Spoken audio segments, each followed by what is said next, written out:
li uma história de uma casa em que nunca ninguém estava verdadeiramente sozinho.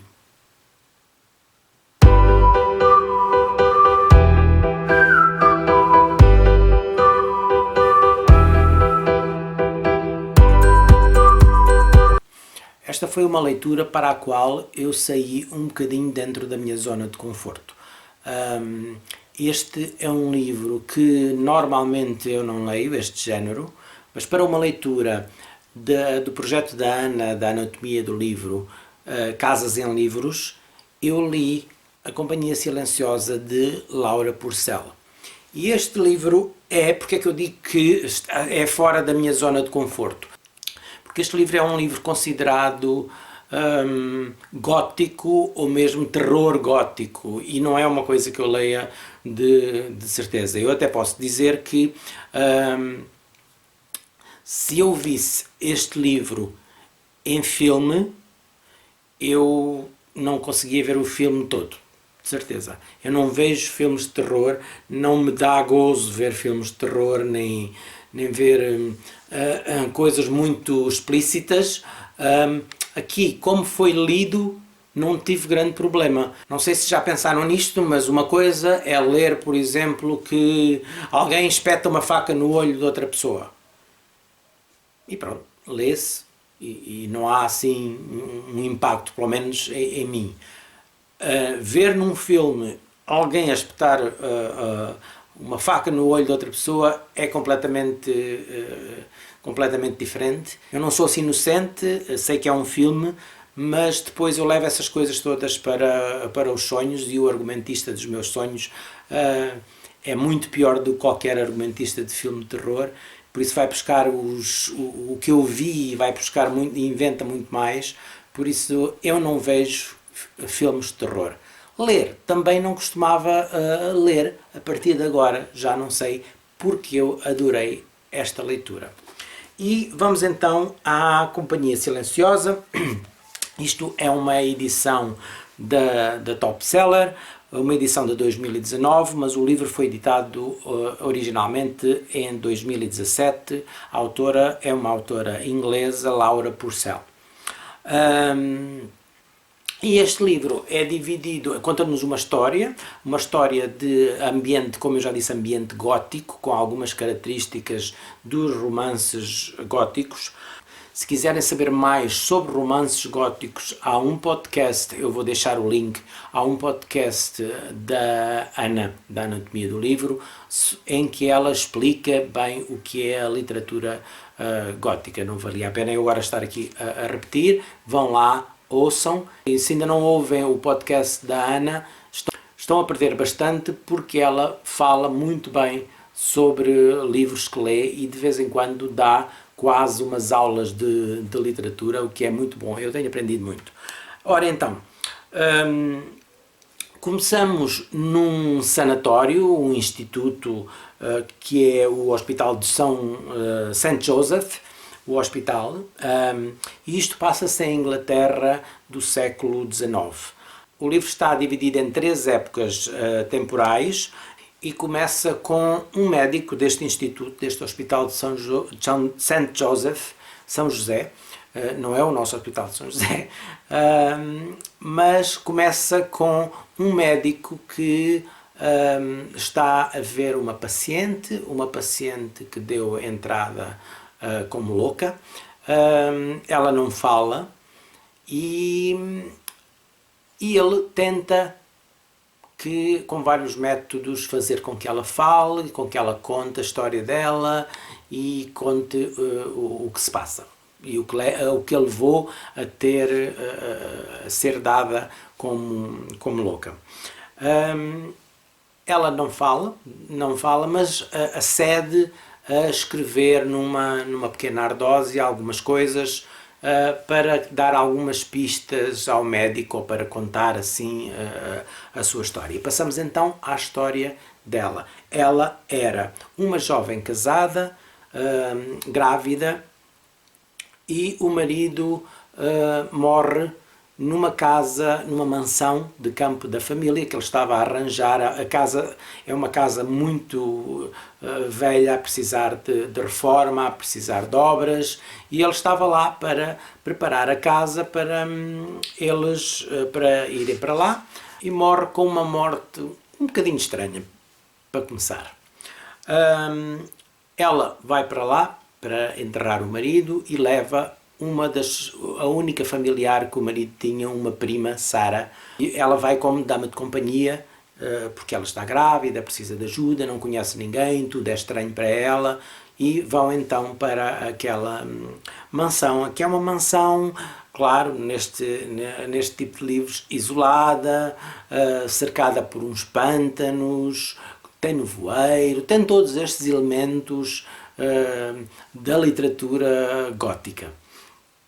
A casa é enorme, a senhora ou a rapariga é uma estranha na casa só vivem uma governanta e 2 empregadas. A governanta já vive naquela casa há muito, muito tempo, já cuidou dos filhos da senhora.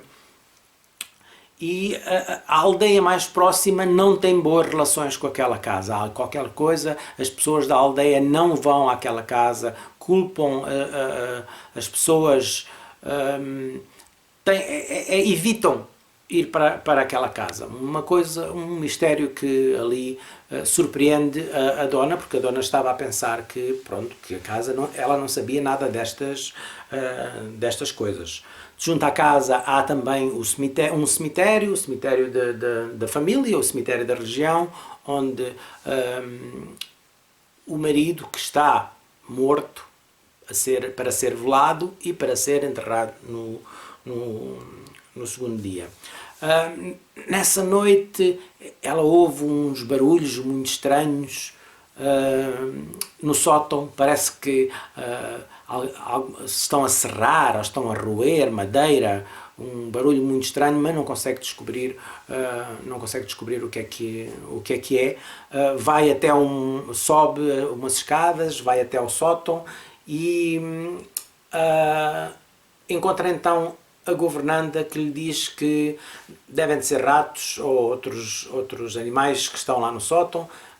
Vai mandar arranjar aquilo, vai mandar ver o que é, mas que de momento não tem a chave daquele quarto, não sabe o que é que se passa, o quarto está fechado, não se consegue abrir.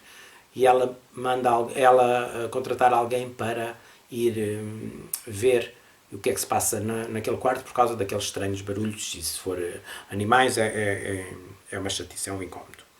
Pela estranheza de como os aldeões olham para aquela casa, uma das empregadas, que não é da aldeia, são empregadas vindas de um instituto, uma das empregadas conta-lhe que no jardim foi descoberto um esqueleto no jardim, e talvez por isso, ou outras coisas que se tenham passado na casa, os aldeões não vão ali, e ninguém da aldeia quereria trabalhar na casa, nem pensar. E ela fica muito surpreendida com o que lhe contam, e até no dia a seguir, quando vão então enterrar o marido, e ela nota as lápides, várias lápides, ela pergunta se o esqueleto que foi encontrado na casa dela, pergunta ao padre se o esqueleto que foi encontrado na casa dela se está ali sepultado também. E o padre pergunta-lhe: o esqueleto, qual deles? E pronto, parece que foram vários esqueletos que foram encontrados na casa, no jardim da casa, há uns tempos. E então é por aí, há aí uma história qualquer, um mistério qualquer. Eu estou-vos a contar a história, mas isto é só o que acontece nas primeiras páginas. Não pensem que eu estou-vos aqui a contar o livro todo, até porque eu não gosto de contar as histórias do livro. Estou só aqui a criar ambiente para depois vos deixar com água na boca. A dona da casa, a senhora Bainbridge, porque a casa chama-se Bridge, The Bridge, e a senhora decide, como a casa é enorme, ela decide com a prima irem investigar a casa, explorar a casa. Que bom, a casa tem muitas salas da parte de baixo, tem uma escadaria central que dá para o primeiro andar. O primeiro andar tem vários quartos, que são normalmente os quartos dos donos da casa. Depois tem o piso superior, que é o sótão, onde estão os quartos dos empregados, dos criados, onde está aquele quarto também, e tem a cozinha e todas as áreas mais funcionais de um lado da casa, e geralmente no piso mais baixo, ou às vezes até numa subcave ou numa cave. Elas decidem explorar, encontram um quarto de crianças muito bem tratado, muito bem arrumadinho, ao contrário da casa toda, que está toda destruída e toda a precisar de obras e toda cheia de pó, cheia, parece, de caliça, de serradura, que a senhora diz que as empregadas não são assim grande coisa, mas pronto, é o que se arranjou. E o quarto das crianças está impecável, pintadinho, lavadinho, e não há crianças em casa. Ela até pensou, olha, se calhar alguém queira-me fazer alguma surpresa, como ela está grávida do marido, alguém lhe possa querer fazer uma surpresa. Depois acontecem algumas coisas estranhas. Entretanto, nas suas deambulações, lá vão vendo quartos e salas, e há umas passagens também de uns quartos para os outros, e vão ter aquele quarto onde ela durante a noite ouviu aqueles ruídos que parecia roer ou serrar ou qualquer coisa. E ela diz, olha, aquele foi o quarto onde eu ouvi aqueles barulhos, mas não se consegue entrar porque a porta está trancada e não se consegue lá entrar. Entretanto aparece um gato preto, claro, tinha que ser. O gato preto é o gato da governanta, que, muito simpático, se roça pelas pernas delas e com a patinha dá um toque na porta e a porta abre-se. E elas ficam pasmadas a olhar uma para a outra porque o gato consegue abrir a porta. E lá dentro o que é que elas encontram? Duas coisas importantes. Primeiro, um diário, e a prima Sara fica encantada porque é o diário de uma familiar dela do século XVII, o diário em 2 volumes, é o diário da Anne Bainbridge. E ela leva o diário para ler. Entretanto encontrou outra coisa, uma coisa que elas não sabem o que é, e são as tais chamadas companhias silenciosas, como nos mostra aqui o título do livro. E o que são companhias silenciosas? Eu também não conhecia, nem sabia que eram coisas verdadeiras, mas são... Eu vou pôr depois aqui umas imagens para vocês verem. No século XVII era costume, nas grandes casas, utilizarem-se imagens de madeira, de tábua lisa, onde eram pintadas pessoas em tamanho natural. Então eram colocadas pela casa e tinham várias funções. Podia ser uma piada, para assustar, por exemplo, os convidados de uma festa. Dizem também que com a presença daqueles bonecos, daquelas companhias silenciosas, que as salas pareciam maiores, porque estavam encostadas normalmente. E esses bonecos eram colocados junto à parede, junto a uma janela, junto a um lugar iluminado. Às vezes durante a noite colocavam uma vela perto para dar mais realce aos olhos, à pintura, e pareciam mesmo personagens verdadeiras, por isso eram utilizadas assim.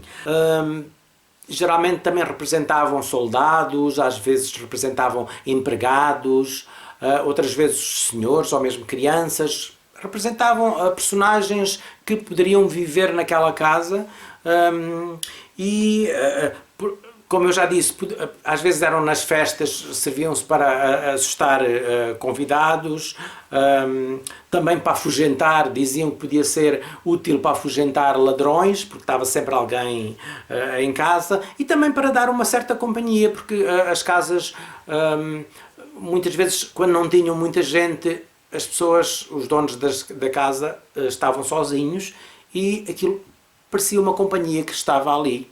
Uma companhia de madeira pintada, uma companhia silenciosa. E pronto. E depois começam a acontecer coisas estranhas. Entretanto, vamos saber porque é que aquela senhora está louca no instituto. Vamos saber como é que aquelas companhias silenciosas chegaram a casa. Vamos saber porque é que os filhos do dono da casa morreram todos. Vamos saber porque é que foram encontrados tantos esqueletos no jardim.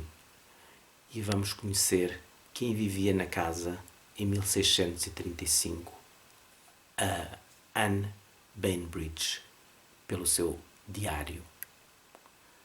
Não digo mais nada. Este foi um livro que eu adorei. Não estava nada à espera.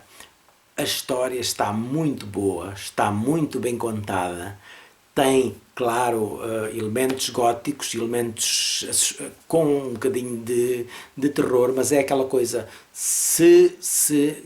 assim, não vos assusta por aí além, não é? É um livro. Vocês leem, podem saltar se quiserem algumas partes, mas nem por isso. Eu li o livro todo. É assustador na maneira como está escrito e na maneira como a história nos é contada. Mas é uma boa história e para mim o mais importante dos livros é que seja uma boa história e que esteja bem contada. Esta está muito bem contada, o livro está muito bem escrito. Eu não conhecia a autora Laura Purcell e adorei este livro. É uma leitura de 5 estrelas e quero ver o que é que esta escritora escreveu mais. Espero que tenha escrito bastantes mais livros. Para além disso, quero também referir que esta capa da Top Seller é magnífica e tem vários elementos. Tem aqui uma criança, uma menina, um menino, tem um veado, que também tem um papel importante, tem o gato preto, tem alguém a espreitar por uma fechadura, tem muitos elementos e está muito bonita, a preto e dourado, está muito interessante. E temos aqui na contracapa a imagem da casa de Bridge, uma casa que é quase uma personagem nesta história, é muito importante. A casa, todos os seus compartimentos, o fato também de estar decrépita, de estar a cair, de precisar de obras, a situação, a zona dos pântanos, também se passa no inverno, com neve, com chuva, todo um ambiente muito gótico, muito interessante. Quero ler mais livros deste tipo, quero ler mais livros tão bons como este, e passados em Inglaterra, como eu gosto, nestas épocas, tinha tudo para me agradar.